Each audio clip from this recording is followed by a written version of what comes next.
So to the $1 Million Peddlers, I'm Paperboy. Now, Mr. Magazine. And it's the Hump Day Happy Hour Salute. And today we enjoyed, and I know we've had this before, but Bagpipes calls it the house fire.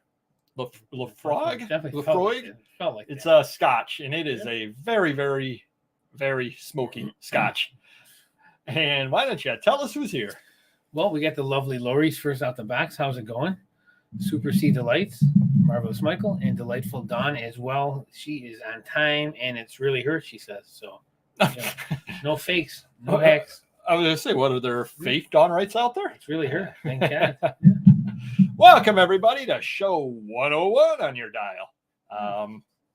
Guess what's in 3 weeks? You're not retiring, I know that much. No, it'll be show 104, which will be 2 years worth of shows. Oh, all right. 2 years worth of shows. I guess that makes sense. 52 weeks in the year times 2. So, yeah. All right. Boy, hopefully everybody out there is doing good. I'm watching the numbers, and it went from 0 to 18 immediately, then to 11, then to 21. Yeah, it was 0 when it was 4, and I don't know what's going on. I don't know if we're lagging out there or what. Let us know that you can all hear, because the chat just fell asleep over there. Well, hopefully you're all there. Hopefully you can all hear us. Kind of 20. Whoa, okay. We got 25 and we got a bunch going. All right, hold on. Yeah, we're lagging today for some reason or other. Sorry about that. We got awesome antiquarian, Super Stevens in the house, Jazzy Jess in the house. How's it going? Lovely Linda.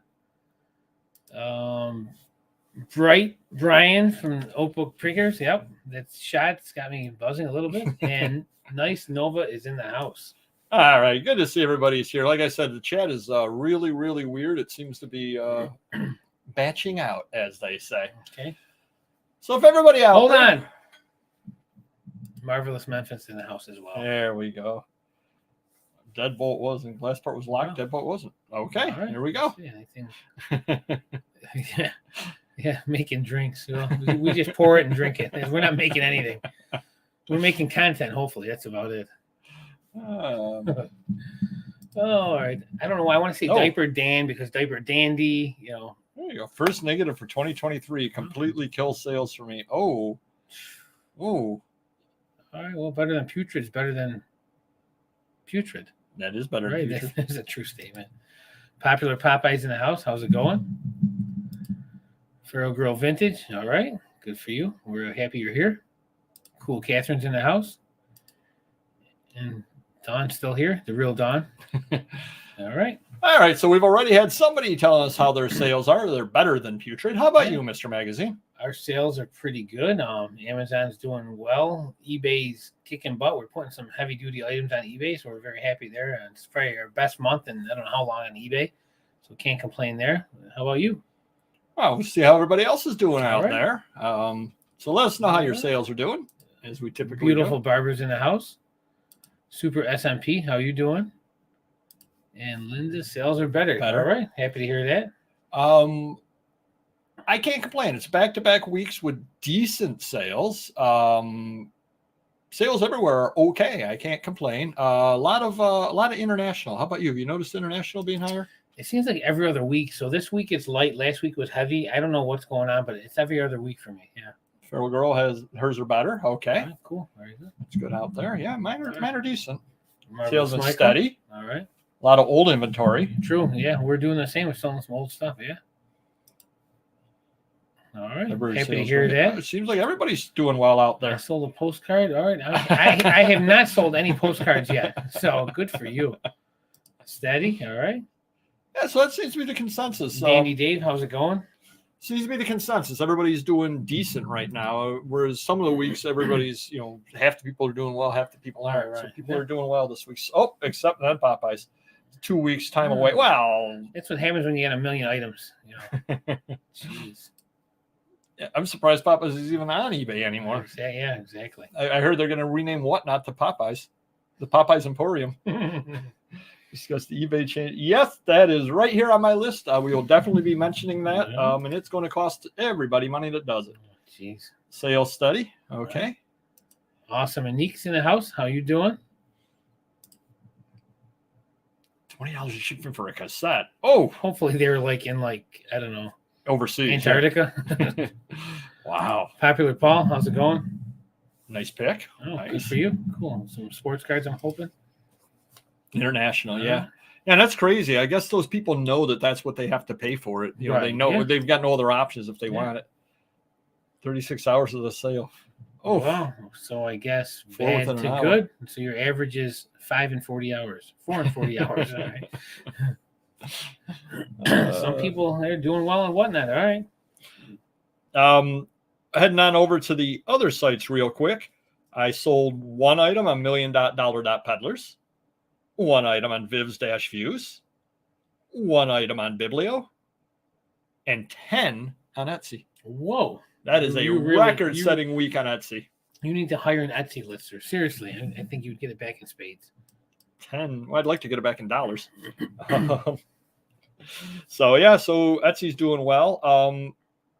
24 out of 54 were promoted. So actually, and it's going to tie into what we're going to be talking about a little bit later about the promoted, but the promoted seemed to be less this past week. Okay. And then on the offers, I didn't write it down over here, but there were about 175 offers I was able to make. Okay. And from memory, 47 of them were for older items. So it was really, really heavy. Whoa, hold on. Gil is in the house with a super sticker. All right. Oh, thank you, Gil. Thank you. We definitely do appreciate that. Welcome back. Game on, Gil. Thank you very much. Same here. One person, $30 for international shipping a cassette. Wow, that's crazy. Well, I'm going to tell you what I sold on Etsy, and it's actually kind of funny because I did an Instagram, or we did an Instagram the other day. I don't remember that since it was we, but okay. What is your opinion of Etude magazines? Well, when it's a Thursday and Waste Management's coming to pick up my dumpster and there's a little room in there, I dump them. That's basically what I commented as well. I didn't quite put it that way, but I mentioned that Etude is something or other that you tend to avoid. And then somebody overseas from Australia bought 5 Etude magazines from 1937 from me at $16 a piece. Now that you mentioned, I just sold some too. Believe it or not, yeah, I did. Same person, gotta be. And he was paying $37 each shipping. It was overseas. I remember because it just happened like a few hours ago, and I had to print it out. Yeah. So I learned how to give refunds on Etsy because I put it all together into one big lot for the gentleman. Shipped it all out together for him for one because he was paying $37 a piece. So he paid $7,440. He paid $185 in shipping. Wow. So I refunded him back 110 or something like that. It was $65 to $70 to ship them to him because it ended up being over priority. Maybe they got delayed COVID money overseas. I don't know what was going on, but hey, good for him. I'm glad that he bought the Etude. So disregard that Instagram that I mentioned. If you do have Etude magazines, put them on Etsy. Take them out of the dumpster and list them, right? Put them on Etsy. So maybe there you go. Maybe they're rare because everyone else is throwing them out. Yeah, everybody listened to my Instagram, threw them out. I knew what I was doing. How about buys? How's anybody doing out there on buys? A couple of people who were mentioning they had buys. How about you? I'm trying to cut down a little bit, but there's still some good stuff coming through. Vintage toys I'm buying regularly for whatever reason, but I can't argue with that. Some good autograph stuff. Older board games with like rare ones. And then I got a deal in the works in New Jersey. I'm flying out to Washington a week from tomorrow. So there's always something going on. And actually, I'm going to reach out to the feed over here, to the subscribers and the people watching. An aunt of mine passed, and she has, and I mentioned it yesterday in Whatnot as well. I believe my sister was saying she was size small. She has something like... We don't have any hoodies size small. That's what she wanted. Yes, that's what she was, her last wish. Okay. My sister was saying there are like 10 boxes of new with tag clothes. I don't know how to get rid of them. I might do Whatnot. I might do eBay. If anybody out there is a clothes dealer anywhere near Ohio, certainly reach out to me, and we certainly can work something or other out. Any idea the brands of them? I asked my sister, and she said no. She was just boxing them up. She did not know the bands, but she was thinking they were all pretty much from the 1970s. Oh, wow. So 1970s new with tag clothes. I don't deal in clothes. I'm sure they're good. Cool. So they would have been things she would wear into the office and that kind of thing. So I don't really know a lot about it, but if anybody out there deals with clothes, reach out to us and we can put you in touch with my sister on that. How many etudes do you want? There you go, Jeff. Yeah. I'll help you sign up for Etsy and we'll sell them that way for you. Show up the spigot on buys. Yep. The only I actually didn't go to any sales this last week. Well, that's shocking. The only buys I made, I bought a little bit of artwork on Heritage that I won at auction. Okay. And then the gentleman that sells me magazines actually reached out to me and shipped a bunch of magazines to me. And I bought the magazines off from the West Coast. Cool. So that was all that I bought. A mutual friend of ours reached out to me today and gave me a lead for a house call. Somebody's got some books. So I guess I'll reach out to them, maybe see them this weekend. But otherwise, there's no estate sale. So I might not be doing much with books this week or buying stuff this week. Not doing good with reducing my spending. The missing $600 postcard buy finally showed up last week. Oh, all good. Okay. Oh, yeah, that'll do it. Kelly, I just wanted to let you know, every Tuesday at 4 p.m. over on Whatnot is Papergoy. You are more than welcome to spend $1,100 over there. In fact, find an item that you like and throw an $1,100 pre-bid on it. Matter of fact, if you spend $1,100, that would surpass the sales from last year. Lifetime. So we're not buying very much right now. As to buying smarter, we're buying smarter. That's how I gotta put it into my head. Oh, American Pickers are coming. Everybody here thinks they have $1 million worth of junk now. No, exactly. Yeah, that does happen. Well, I think the problem with random neighborhood kid selling the clothes is you're going to walk into his room. He's going to be wearing them. Yeah. I saw where you were going with that one. Young Miss Doubtfire. Now the excuse of the week for slow sales, I'm going to blame weather. That's what I'm going to blame it for. Whatever makes you sleep at night. I'm going to blame the Super Bowl. Oh, there you go. 4,080s Playboys. Unfortunately, they're definitely not worth shipping, and we have a lot of them. However, for whatever reason, they're selling better now for more money, and I think part of it's like Pamela Anderson covers are selling because we're documentary on Netflix.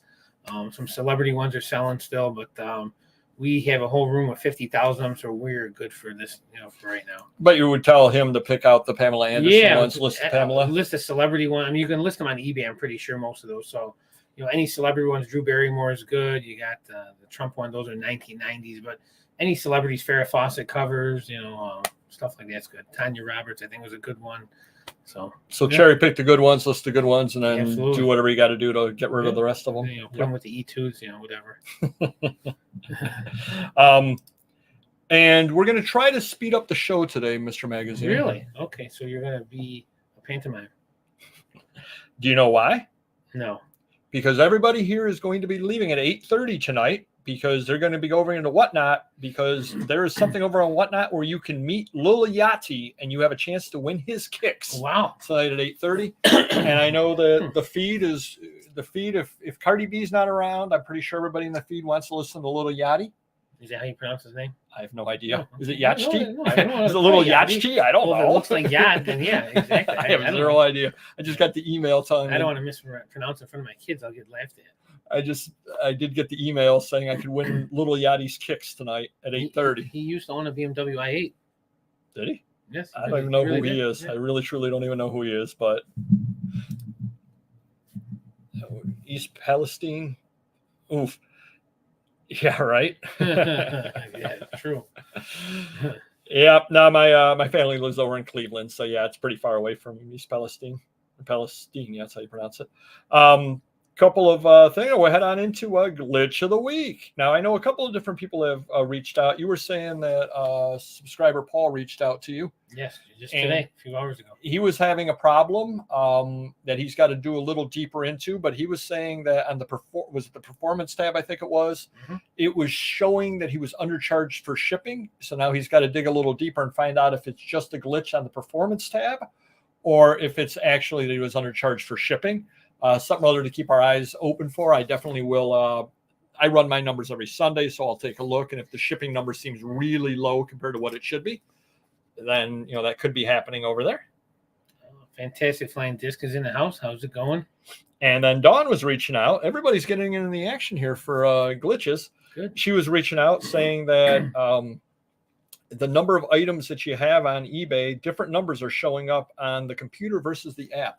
And I'm making it up because I don't remember the number she told me, but it might say she has 3,267 on the app. Yeah. And on the computer, it says she has 3,180.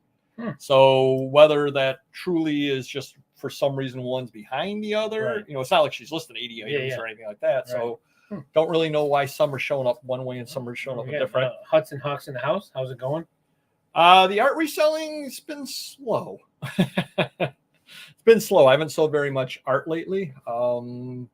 But that tends to go and, somebody or other will see some that they like and then they'll buy a bunch. I did sell though, not that it's art, but a Currier and Ives print. Somebody bought one of the calendar toppers. Somebody bought one of those today for $24. So can't argue with that, but that was the first thing I've sold in a while out of any of that kind of stuff. Nice and new to use in the house. How's it going?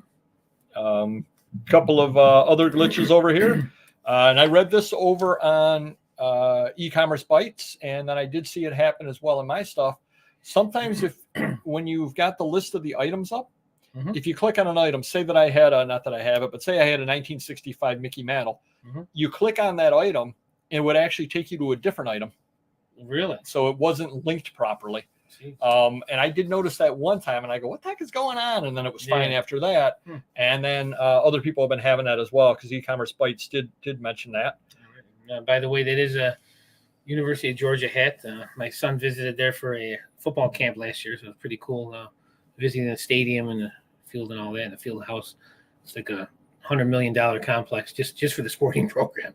Were you talking about your warehouse? Or? No, I'm talking about the Georgia football. Oh. Yeah. And then I had an offer that I never got notice of, and then all of a sudden I get an email saying, your offer is expiring. Now, it didn't show up in messages. It didn't show up in email, but the thing telling me it was expiring did. And so then I'm like, oh, and then it was $10 offer on a $24 item with free shipping. So apparently I must have my don't show insulting offers button clicked, the radio button clicked for that. Same problem as Dawn. It straightened out. Okay, some thought it was related to the last day of a shorter month. Okay, that very well could be. Very well could be. But the winner of Glitch of the Week, any guesses, Mr. Magazine? I have no clue. You know that. It's me. Oh, wow. Is it Whatnot? It is not Whatnot. It is me. Sorry.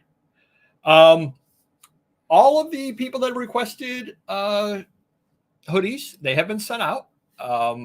If you haven't received them yet, you will anytime now.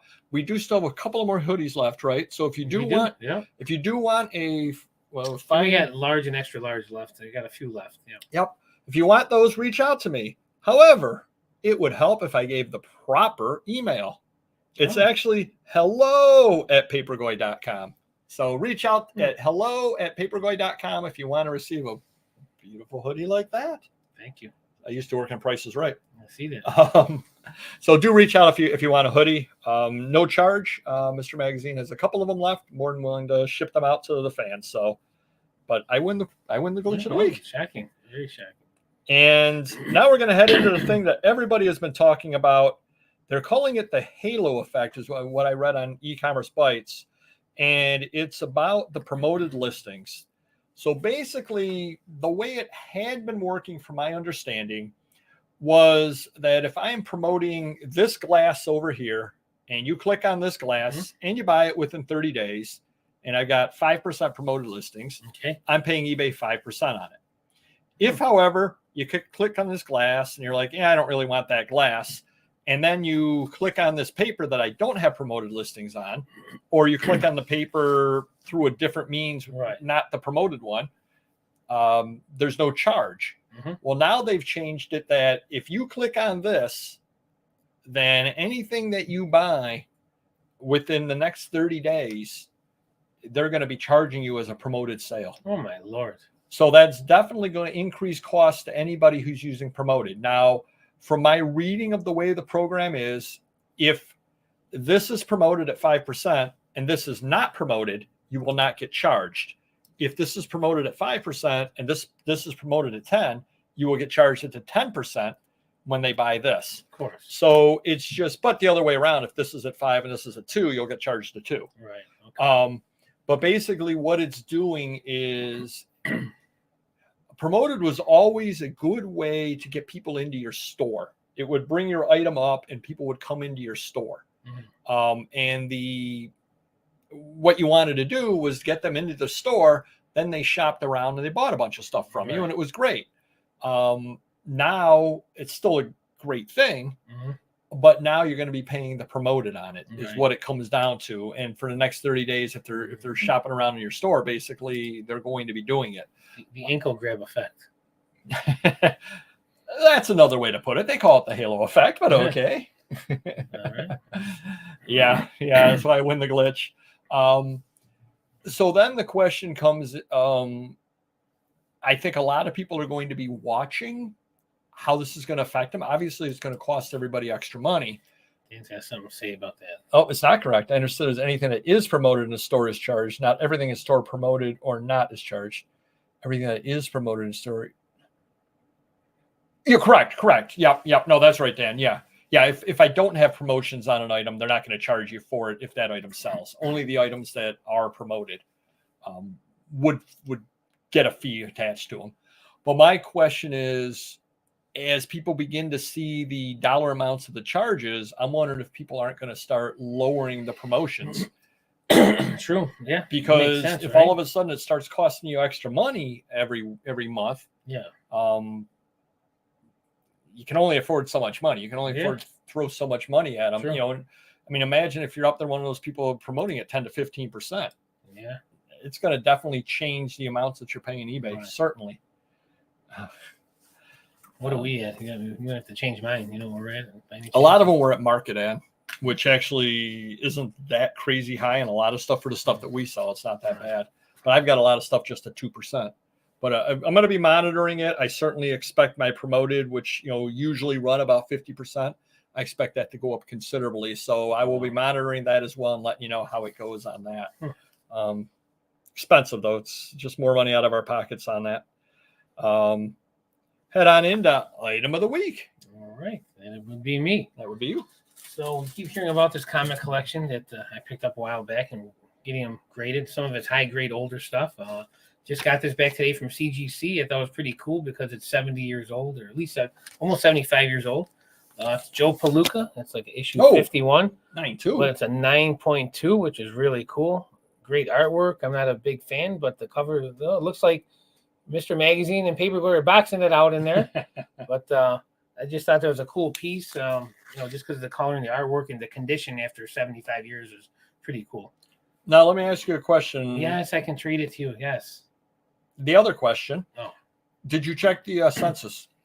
I didn't check the census. I just checked eBay for the heck of it today because I got it right before I left. But I just looked at like any Joe Palooka's highest grade.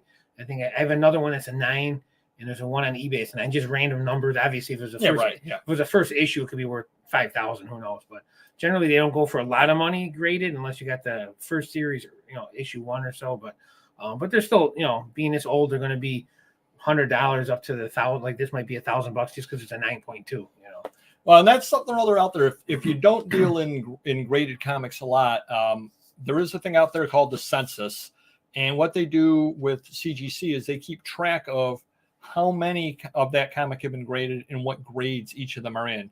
And there might be 3 9.2s and 2 that are higher than that, and there might be 40 of them graded total. Right. And it does make a big difference when you're pricing things out what the census is. And obviously, newer books, it's a lot more important on. Yeah. Because obviously, if I had a first appearance of Miles Moreno, or whatever his name is, Rita Moreno's nephew, Miles Morales, in 9.2, right, it's not worth very much comparatively because it's a newer book, right, and 9.8 is what you're shooting for. Or on that. If that's the highest grade of that issue, Pop 1, they would call it, right? Is that how they do it? Then that could bring a premium because it's the highest one in the world. It's like having a 1 of 1, so to speak. Yep. So kind of neat there, and the whole world with grading on there. eBay sales dropped in the fourth quarter.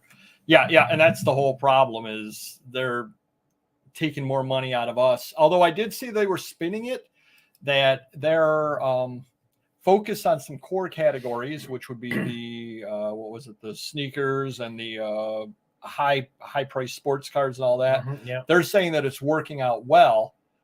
So they're happy with what they're doing, but they're spinning it, of course. Yeah. And my thought is, well, then focus on more categories. Yeah, true. If you focus on a category and it does really well, focus on more categories. Just saying. Exactly. Next shoe to fall, I guess, is September, October. eBay will up the standard promotion minimum 2%. I think you're probably right on that. And at some point, I don't know if you can afford to promote necessarily on across the board like we do.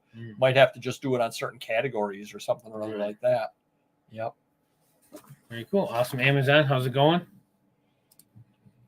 Let's see. XK extra large hoodie. We can do that. Oh, wear one. Yeah. Yeah. Just reach out to me. Send me your address. You can do it via Messenger, Jeff, and we'll send it out to you. Very cool. Thank you. I'm sure I have it, but just be easier that way. We're going to head on into insulting offers of the week. And we got a few of them this week. So Mr. Magazine had PC Magazine. Yes. Personal computer. Mm-hmm. Not politically correct. And what do you generally get out of those, and how well do those sell? 1980s computer mags. We usually put $20-25 on them, and they do sell, slowly, but one guy will buy a couple here, a couple there. Different titles sell. Depends on what's on the cover and what computer they're talking about. But yeah, they're worth buying because you can pick them up for $1 places, so no problem. But yeah. So a gentleman emailed, did not make the offers, thank goodness. He emailed Mr. Magazine and asked, would you be interested in selling me 41 of them? And I'll give you $4 a piece on them. Yep. Mr. Magazine was not interested in selling $20 magazines at $4, even though the gentleman was buying 41 of them. Right. Mr. Magazine had a punk rock magazine, which I got to admit, I've never seen before. It was a really cool, obscure type magazine. Obscure enough that Mr. Magazine was asking $185 on it. Must be a rare old magazine. It's the only one we've ever seen between us. So. And you got a $25 offer on it. And it's from the 80s, I'm pretty sure. Like, it's early punk. It's not like a later punk. It's like late 70s, early 80s. And I think it was in really good shape, too. So I had an Abe Lincoln book, $22 with free shipping. Gentleman offered me $8. Now, if you break that down, it's going to cost me $3.65 to ship it. You got to pack it up. You got to do this. You got to do that. He's trying to let me make $1. Very nice of him. And then Mr. Magazine won this week. He had a Cobra 19 CB radio. Oh, yeah, I remember that guy. Mr. Magazine was asking $48.54 on it.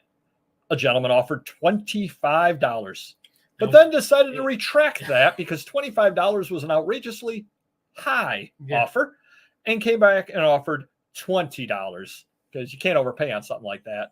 So Mr. Magazine sent that to me and said, ban hammer. I didn't send you his follow-up, though, because I never responded to him, and he got angry.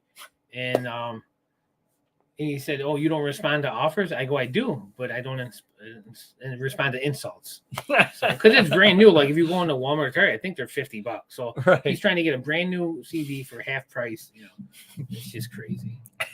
After retracting an offer. All right. Marvelous Merity's in the house. How's it going? Low offers are becoming the standard. Yeah, it's funny. Although the plus side, those low offers, you would pay less than promoted fees. There you go. You save money on those. It makes sense to do that. Well, quick question. Do you find on Amazon selling James Bond books for some reason? I've been selling a bunch of them. I don't think I have any. No. I don't know why. I mean, they're not like expensive. Is a new movie coming out or something? Or? I don't know. Just different ones. I bought a collection a while back. Just paperbacks, but they're selling $5-10 for like every day. It's a few. It's really, and different people are buying them. Just really weird. And Mr. Magazine had a customer issue, which we used the ban hammer on. So what this gentleman did is he bought last month, and I'm making it up because I don't remember exact numbers, but he bought, let's say, 8 micro machines. Then he emailed Mr. Magazine and said, oh, I don't have enough money. Can you cancel this one? And like an hour later, oh, and cancel this one. And like an hour later, oh, can you cancel this one?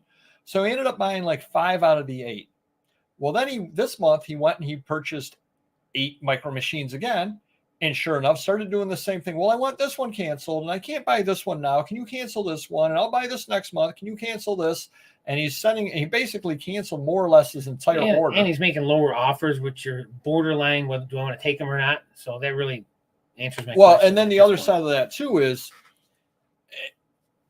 and I've noted before that people try this sometimes. They'll say, "Hey, you want $30 each on them? I want to buy 4 of them. I'm going to give you $15 each," and then they make you an offer on the one, and then they never do make the offers on the other 3. They just wanted the one at half price. Yeah. And if this guy's offering, if Mr. Magazine's offering 40 and this guy's offering 25, Mr. Magazine might not take it on one. Right. Well, the guy's buying 8, Mr. Magazine might say, "Okay, I can take it." Well, then when the guy cancels I 3 or think 4 that's of them, game he's playing, definitely. Yeah. so he won't be playing that game anymore. Just All right. I don't think I had any of those, but I will keep an eye out. oh yeah, the hardbacks, yeah, those are. You will find the paperbacks out there regularly. In fact, we've mentioned it before. You'll find the paperbacks when you see them out there. Buy them and then lot them out. You can get $3-4 a piece out of the paperbacks. Just Thunderball and all the common ones out over there. You can end up paying $1 or less per, and they do sell fairly quickly. So if you pick up 7 of those, you get $25 out of them, something like that. Very cool. Are being rewritten or removed? Oh, okay. Okay. So what's the book going to be 3 pages long? I mean, come on. Head on into interesting other things. So we were talking, Mr. Magazine. I'll wait right till you get that in front of it, and I'll ask you a question. Yep. About Jim Palmer jersey. Okay. Well, I thought you were talking about his chest hairs. That was personal. Oh. You had a Jim Palmer jersey, JSA certified. Yep. And we were just talking about the cost versus the value on that. Yeah, it's crazy. It's sad. So generally, I'll look these items up, and because now in this day and age where they have the breaks, they got jersey breaks. The jersey breaks are killing the market on jerseys. Everyone's looking for. Now, when you say a jersey break, what is that? It's a big box with a jersey in it. You don't know what you're getting. It's like a pack, but it's a jersey. So okay. It could be $120, $150, but you could get Aaron Judge, you can get Ohtani, or you can get Jim Palmer. I thought it was when I was trapped in Newark and I just tried to get out of there. Exactly. But so yeah, and I don't know if they're using jerseys over in China and they're selling them cheap because they usually list them as custom. But it has JSA. They come out of it certified already. And I looked this up and I think he was selling for $50. So I offered the guy $25 for it. And I think I ended up taking it, just sad. Because you got the cost of the jersey, you got the cost of the signature, and you have the certification on it. And what would the certification be? A minimum of $15, $20. So you're talking $100 to $125 in, and you're getting $40 back out of it. I mean, you could wear it around and not care if you ruin it. Because if you're going to buy the jersey, it's going to be That's true. $75 to $100. And you're paying $45, $50 with shipping, say, for a complete certified signed jersey. Wow, that's Hall crazy. of Famer. Wow, that is absolutely crazy. Mr. Magazine got an email from somebody, and this is something that we've not run into before, but I think wanted to A, warn you about it, and B, I think a couple of people here in chat probably have had this happen to them as well before. This record and cover were unfortunately stored in a PVC protective sleeve, which destroyed the playing surface of the record. The foggy look of the vinyl is now permanently part of the record and cannot be cleaned away. Now, the gentleman did have 1,500 positives, so it wasn't right. I don't think it was anybody making anything up on that. Something must have maybe the heat here or something. Maybe the heat made the plastic. Had to be. It had a protective sleeve. I mean, he says it's a protective sleeve, but who knows? And that's something or other you do have to watch out for, too, with comics and magazines, especially if you're using older supplies, because they weren't always so worried about what kind of bags they used back in the day. And if you have one of those, and I'm sure you've seen them out there, I know you have, Mr. Magazine, but if you've dealt in magazines and especially comic books, sometimes you end up with those bags that turn almost yellow. And it was just poorly made bags. And if you have a comic book in one of those bags that turns yellow and it's stuck somewhere where it gets hot, it gets cold, and it's in the bottom of a pile, I certainly could see it sticking to the bag. Certainly could. So you need to be careful on that. Don't scrimp on supplies on things like that. Use the paper sleeves in, because the paper sleeves won't have that happen. So be careful on that over there. And then I was noticing on Whatnot for resellers, which is a site, if you do sell on Whatnot, you probably want to head on over there. A good friend of the channel, Primetime Treasure Hunter, maintains it. Somebody or other is having a book event. So, and they were asking for volunteers. So I did reach out to them. I haven't heard back from them yet, but I did reach out to them. So maybe sometime in April. Cool. I'll be selling some books on a weekend in April over there. And those FBI and Amazon know how to handle if they check in the wrong. Oh, geez. Yeah, we don't do that, but I know that's a regular problem. So hopefully somebody can help me on that. There you go. PVC sleeves. Back in the 70s and 80s, they will destroy the vinyl. Okay. Yep. That's what ended up happening on that. Or like a head. You see in movies, they put the PVC sleeve over a head, like in some of those suspense thrillers. Yes, they do. And that destroys everything there. For sure. Yeah. And if you like books, come by. I'm going to finally be doing a Facebook auction this Monday, 4 o'clock, over on the Vintage Syndicate and Ephemera. And I know there's some Disney books, going to be some comic books, things like that. I will put it together this weekend. I finally got enough stuff and some time to be able to do that. Oh, you finally got enough stuff. Oh, okay. Finally. Moving on. I'm noticing that supplies are starting to get a little tougher to find. I know I have to reach out to you at some point to buy cardboard through your supplier, but I've been buying it on eBay, and I'm noticing fewer and fewer people offering various supplies. I don't know if there's not any money in it or what the case is, or if the supply chain is starting to act up again. But if you're buying cardboard, I would almost order ahead on stuff, because I'm noticing fewer and fewer people offering not the boxes, but if you're ordering the pads and all that, fewer and fewer people have that. That reminds me, the guy that was the guy that does the comics. He told us about the guy I was using with bubble wrap that had all the supplies. Well, he says up the roof in the warehouse, there's a company that's even cheaper, but they don't deliver. So, but something to look into. You never know. Yeah, definitely. I did reach out to the gentleman that I usually buy from, because he doesn't have the stuff sizes anymore, but he never got back to me yet. Jim's in the house, and Steven says to hit the like button. What do you think? I think we should all hit the like button. Very good. Couple of other things over here. A Nebraska City police investigation led to charges against Christopher Carlson, 25, for theft by deception. Victims told police that Carlson offered to sell collectible cards, but did not send the cards to buyers in Lee Summit, Missouri, or Suzanne, California. Online buyers were coaxed into sending valuable cards to Nebraska City on the promise of a trade, but say the traded cards never came. And then a victim in Unadilla said they had purchased cards from Carlson, but found the cards of value were fake or missing. The buyer was out $4,400 after receiving a fake 1953 Satchel Paige, a Topps LeBron James, 1989 Upper Deck Ken Griffey Jr. Star rookie card, and a 1968 rookie card with Jerry Kuzman and Nolan Ryan on it. The victim said some of the cards were easily identified as fakes because they had blank backs. That's a pretty good way to tell they're fake. It sounds like more like they're reprints, because it's obvious, but you don't know what you're getting.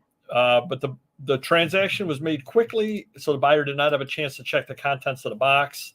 And then the victim in Missouri told police he sent cards of value to Carlson, expecting Carlson to send collectible cards in return, but he never received them. So be careful out there. There are definitely scammers out there, for sure. We had a local guy that got arrested for that same type of stuff, but I think he was stealing credit cards and buying stuff and breaks and stuff, and then selling the cards. Jeez. Yeah. And then there was a case see if I wrote it down over here, just because I follow things in Ohio, 7 Hills, Ohio, which is right outside of Cleveland. A guy he messed up. He will admit he messed up. He was a seller, and he sent the wrong doll out to a buyer. Okay. And then realized his mistake. So he reached out to the buyer and said, "Hey, can you send the doll back? I sent you the wrong one." And the buyer sent him back an empty bottle of lotion.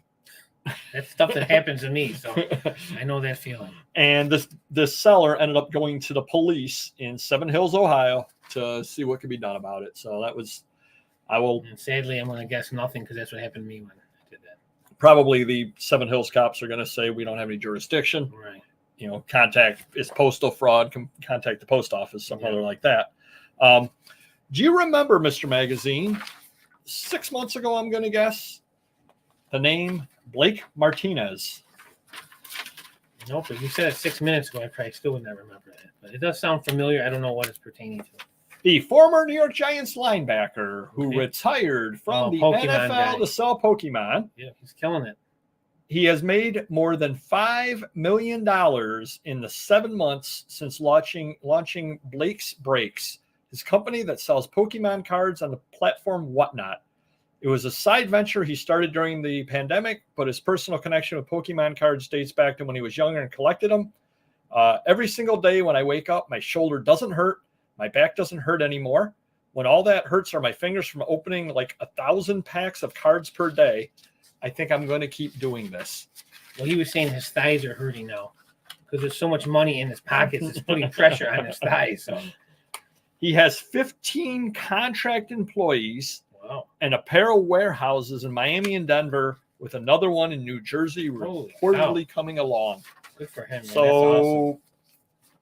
I wanted to follow up on that because we brought you the story of the NFL player that retired, and we were all kind of figuring out, gee, was it really worth doing? He's happy he did it. He's making the money, 15 employees, 3 warehouses, and $5 million in sales on Whatnot, which I think that's number 2 to Popeyes. So, young, good looking too, and he's got money. We're not talking about you. We're talking about Blake Martinez. Well, I'm not young or good looking, and I don't have much money. Not as much as I should. Another couple of quick things over there. Coming up in June, per the law, eBay will have to show sellers' addresses. They're saying there might be a way to get an exemption, but they haven't figured out exactly how to get the exemption. But where are they showing it? Just like if you click on. I'm not certain where, but it has to be found. And now I know New York State many years ago passed that law that I can't find proof of anymore. But at one point they had passed the law saying that you had to do it.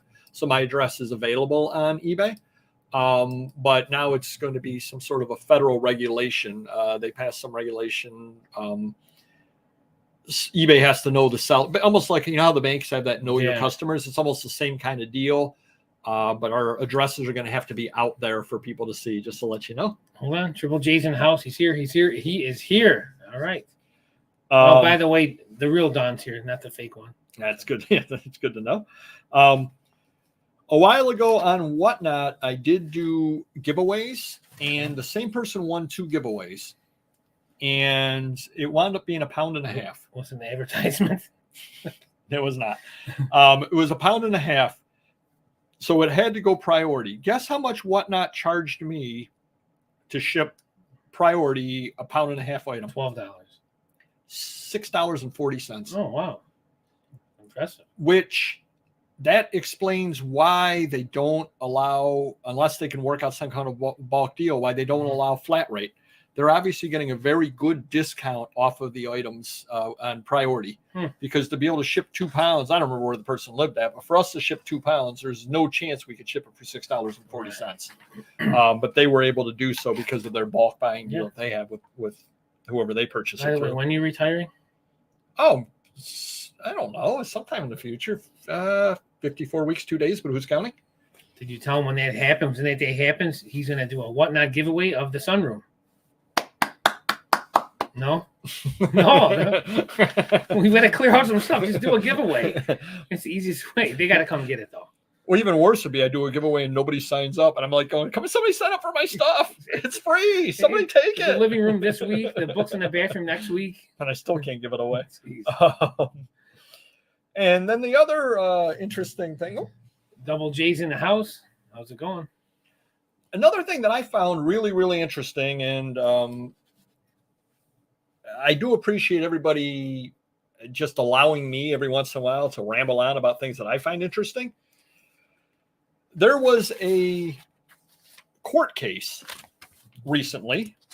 Long story short, no, they certainly don't. They pay a lot. Yeah, Whatnot's definitely making the money on that there. In a decision released last week, the USCO, which is, I believe, the United States Copyright Office, determined that this person could copyright. They put a comic book out with all kinds of writing on it. It was, and then what they did, they then used AI for the drawings. Okay. The comics text and the selection and arrangement of images and text are copyrighted, but the images themselves are not. So because a person did not create them, a machine created them. So they're not subject to copyright. So you could go and you could take the pictures out of that book and use them for anything you wanted because an AI created them, not a person. And I find that absolutely fascinating. And there's going to be court cases left and right. I guess my question is, if I don't tell you that AI created it, how do you know AI created it? You have to show some proof. I mean, there must be some proof on the computer, no? Yeah, I don't know on that. So that's kind of interesting there. I will be watching copyright cases because I'm goofy and I enjoy that kind of thing. But just kind of interesting that AI cannot be copyrighted. And then which raises the question, if I were to sing the Nelly song AI, that was the first question. Like to hear that. I would love to hear that. The second question is, let's say that I went over to ChatGPT and I said, I want to write a book about the best way to store records. And I have it write it out. Right. It's not copyrighted at that point. No. So somebody else could steal my book because but what if I had it write it out and then I did proofreading and changed some stuff around in there? At what point is it mine versus at what point is it ChatGPT's? Yeah. You should try that out and see what happens. There's gonna be a lot of court cases out there on that. So I don't know. I found that interesting on that over there. Couple of other thing over there. Do stop by Whatnot. I am selling print ads. I'm doing print ads every other lot. This Tuesday, the auction is posted already. 41 lots, of which 21 are print ads. Some good print ads going cheap. And then I've also got some trade cards from Mr. Magazine over there. Oh, cool. So mixed a few of those in, and I mixed a few of my own things in as well. So it's going to be 20 non-print ads and 21 print ads this Tuesday at 4 p.m. Giving away good deals over there, so stop on by. You're talking about which side we're on. Jack was watching the other shows, and the real Don corrected him, and now Triple J is bothering him. Yeah, of course. Yeah, I can see where that'd be a problem. We sit this way for live shows, the other way for studio shows. We feel this is our better sides, when we do it this way for the live show. You get the best of us, not the actually, Mr. Magazine suggests I show my best side. He wanted me actually facing the green screen, but that's a whole other story. I love that. Coke ad on Etsy. There you go. Come on by, Don. A lot of ads going to be coming up this next week. And Lee is here. How's it going? All righty, we're going to head on in. And again, we're trying to get done by 8:30 so y'all can go see Little Yachty. Right. Not Little Yachty. That would be silly. Little Yachty over on Whatnot. Yeah, exactly. Mr. Magazine's favorite time when he learns what today's topic is. So today's topic is selling modern versus vintage versus antique. What are your thoughts on where you should go and the pluses and minuses of each, Mr. Magazine? I mean, you got to go where your heart wants you to go, where your knowledge is really. So, like, I would stay away from antique. I know not much at all about antique books, antique toys a little bit.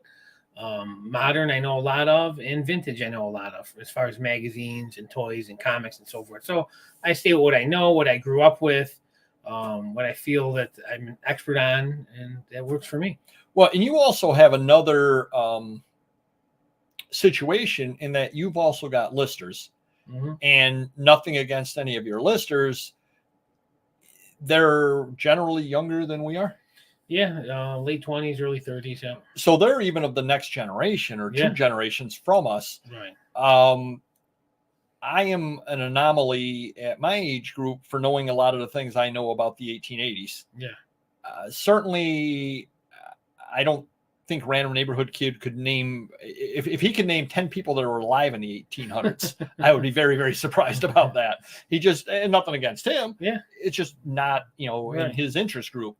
But, and I was thinking about this, if not that anybody would do a print magazine like this, but if there were a print magazine out there called Influencers Monthly, and I were able to purchase that magazine at a garage sale, I would not have any idea at all on who would drive the sales on that issue. I wouldn't have any idea at all. There are people out there we find all the time that have, 1 million followers on Instagram or 1 million followers on YouTube, and Random Neighborhood Kid will say, "Oh, you ever heard of?" And he'll say some name to me, and I'm like, "Yeah, I think that's my auto mechanic, right?" And he's like, "No, the guy's got 1 million followers, and he does this." He just made 20 million this year. I mean, it's just insane what's going on. Yeah, and so that's not within my comfort zone on that stuff over there. Whereas if there were such a magazine and you gave it to a couple of, I'm sure one of your listers would do great on it, or especially, the video game magazine that listed all the biggest people over on Twitch. Right. You've got the staff that would say, oh, this guy's great, this guy's great, this guy's great. And they could actually go so deep as to look at it and go, yeah, so-and-so is on the cover, but nobody cares about him. Right. Don't mention him. Mention these three guys inside. If I got Pokemon, if I got Dragon Ball Z, anime, manga, any of that stuff, those guys know their thing. I just give it to them and they list it because they know it. If it's anything else, I'll have to map it out, put Post-its on for them. And I always amaze them at certain stuff because they don't know. Like I know all kinds of vehicles. And I was, that's a Maserati, 350, whatever, and they're like, how do you know that? Or, list this it'll go for $50 and it sells for $52. How do you know that? I'm like, I've been doing this forever, so it's like I have that knowledge from knowing vintage stuff to modern where they just know some of the newer stuff like Gen X, Right. Yeah. And again, you do try to sell stuff. Yeah. No, we're Gen X. Is that what I am? Yeah. I don't want to be. What do you want to be, Gen Z? Well, maybe. I'm too old. I feel old. I want to go back in time. And of course, there also is the other opportunity, which would be selling things brand new, RA stuff, retail arbitrage. But that's a whole different world and a whole different area that we're not going to get into because isn't anything that I do ever. But see, now I tried to pivot into the modern at the time a few years ago. And because I saw that my sales weren't all that great overall, and I was selling basically magazines from the 50s, 60s, 70s, car magazines, things like that, and those are a dime a dozen, and I wasn't doing very well. And I said, I want to get into stuff like heavy metal magazines, not heavy metal, the art magazine, but like Metal Madness and magazines like that. Yeah. And I want to get into wrestling, and I want to get into skateboarding magazines, things like that. Sure. So I went and I bought lots of those off of eBay, and I just didn't do well on them. I don't know. It's long tail, really. I mean, and there's, even if it's from the 80s, there's a lot of it out there, especially wrestling, but, you still sell it. It's going to take a while. Well, and I'm thinking I noticed, hello, Ron. I'm thinking I noticed that it may not have sold any slower or any faster than February 1972 Road and Track. Right. But because I bought it for a pivot, I thought it was going to fly off the shelf. Right. And then I sat there and I looked at it and I said, why am I listing things that I don't enjoy if they sell as slowly as the 1880s magazines that I do enjoy? Right, yeah. I might as well sell what I enjoy. Because again, you get into some of that stuff over there. I don't know. I mean, I know the most common wrestlers, that kind of stuff, but I don't know a lot about wrestling. And certainly you get into Metal Madness magazines. I don't know 3/4 of those bands. I just don't. I don't know who would sell the items. And I'm saying, what am I doing? Right. But you would still buy modern magazines and books, and I would still buy antique stuff, depending on what it is that I think I can make money on. It doesn't mean we're going to shy away from it entirely. You know what I mean? I bought antique stuff, but I would either look it up or I had some type of knowledge in it. But I'm mainly, vintage to modern. And that's what I wrote down over here. I guess the other question is, I don't know what the long-term prognosis is on the various things. As it is now, who's buying 1880s magazines? I just listed a couple of magazines this morning from 1882. They're not going to fly off the shelf. I can't imagine. Right. 20 years from now, if Random Neighborhood Kid were selling on eBay, is it even going to be slower selling 1880s magazines? I would think it'd be less and less as time goes on, but that's just my opinion. Just like with stamps and, coins that aren't rare, or, the silver stuff is just going to be based on silver, not a coin value, from a collector's standpoint. But, who knows? Right. And then the magazines too. So magazines, they're going to fade away, I'm sure, some stuff. Well, then the next question is, how easy is the stuff to find as well? You could certainly even at the local flea market, I could find a lot of the home decorating magazines and that stuff from the 90s, 2000s, Victoria magazine from 2000s, that kind of stuff. I just walk right by it. I don't have any interest in it because, again, it's just too slow moving and I don't enjoy it on that there. Now, obviously, I know enough about stuff that, if it's a really rare magazine from the, 2000s that I've seen in the Bolo videos, when you put stuff up, I'm like, wow, that goes for $80 an issue. Yeah, of course I'm buying that for $1. Right, sure. But if it's the common stuff out there, I'm not buying it. Right. But that doesn't mean necessarily there's not money to be made in it. You've got to kind of do somewhat what you enjoy as well. Absolutely. On that. No doubt at all about that. So it's kind of interesting in there, you know, that again, your listers could do very well listing newer stuff, but they'd be dead in the water for the most part. Going through that 1882 magazine, knowing, oh, this illustrator's famous, right, or this author is famous. Right. You know, if they teach it in school, I mean, there'll always be some type of interest just because they're going to teach, you know, the 1800s in school for whatever, geography or so forth, and music and all that jazz. So there'll always be some interest. I just think it's going to fade out a little bit. Well, and then that brings up another thing too. A lot of times, especially you start getting into some of those magazines. We'll use just the Civil War as a perfect example. People might be buying it Scholars because it's, you know, it's from 1863 and it's an account from the time when it was going on. Yeah. And they might be interested in reading what this magazine's slant on that was. Sure. So you've got that as well. So it's just kind of interesting into which niche you want to get into.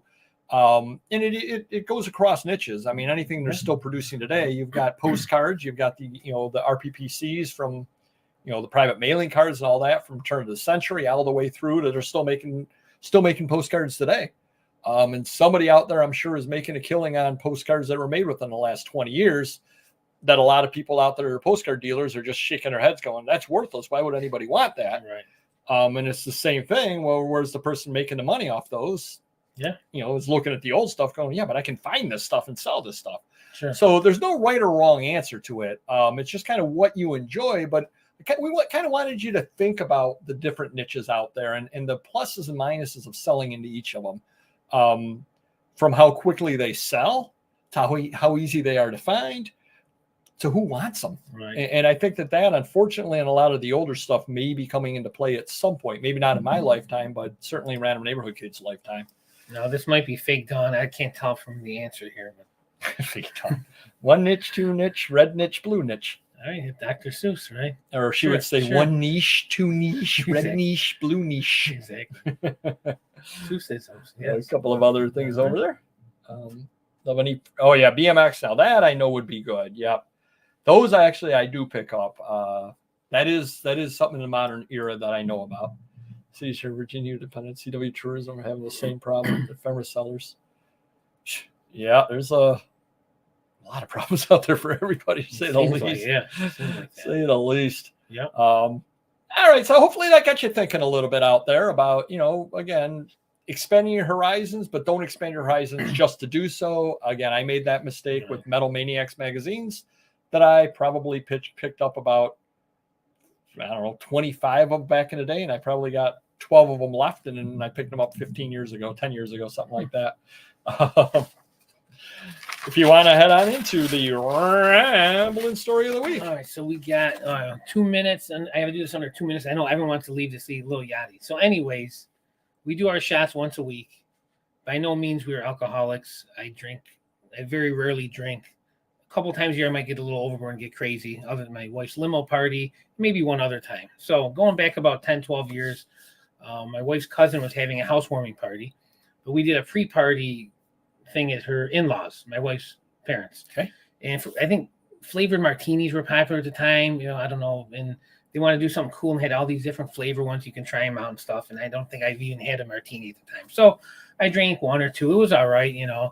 And, you know, a little later, maybe 30 minutes later, we had to leave to go to the other party, the housewarming. Okay. So I looked around, you know, I'm probably just buzzing, and everyone left their different flavored martinis. And I wanted to see how they tasted. You know, they're all different. So I said I didn't get a chance to taste them all. So I went around and I tasted maybe 10 martinis, you know, pounded them down. Oh, jeez Louise. Well, we get to the new house, the housewarming party. You know, I'm feeling a little under the weather. I go into the bathroom, starting to get a little dizzy. And I would, you know, what do they call it? The medicine cabinet with the mirror. I'm looking at that. It's got the sink and the tub is behind me. And I didn't want to fall into the tub. Probably So smart. I'm grabbing onto the sink. And all of a sudden, I'm taking the whole thing Oh, with me jeez. into the bathtub. So I fell into the bathtub. It was kind of like, remember John Belushi with the ladder in Animal House? How you see him smiling, and then it was kind of like that. And they hear this big boom. Luckily, I didn't get injured. Wow. The cabinet was able to get remounted. I did have to apologize the next day because it was a little embarrassing. But I felt bad because it was a brand new house too. Everything was new in it, and I wrecked the cabinet day 1, day 2, whatever. That is a good story. Wow. Yeah. So wow. You don't hear many stories like that from me now. It's all 10, 15, 20 years ago. Probably a good thing over there. Oh, just maybe he's on now. Little Yachty. All right, everybody. Do hit the like button. Do check out next Tuesday over on Whatnot at 4:00 Eastern. If you are into, I want to thank Gil. Thank you very much. Appreciate that. Do check out Whatnot 4:00 Eastern.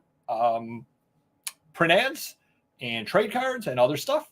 And there'll be lots of print ads coming up along with other stuff all the way through. Monday, check out Vintage Syndicate and Ephemera over on Facebook. You're going to be putting an auction up this week for that as well. And everybody go tell little Yachty that the $1 Million Peddler sent you. And if you win his kicks, let us know. Tell him I'll trade him a hoodie for his kicks. There you go. Oh, yeah. And if you do want a hoodie, if you want one of these fine fashionable hoodies, it's hello at papergoy.com. And we will see you next video. Take care. Bye-bye.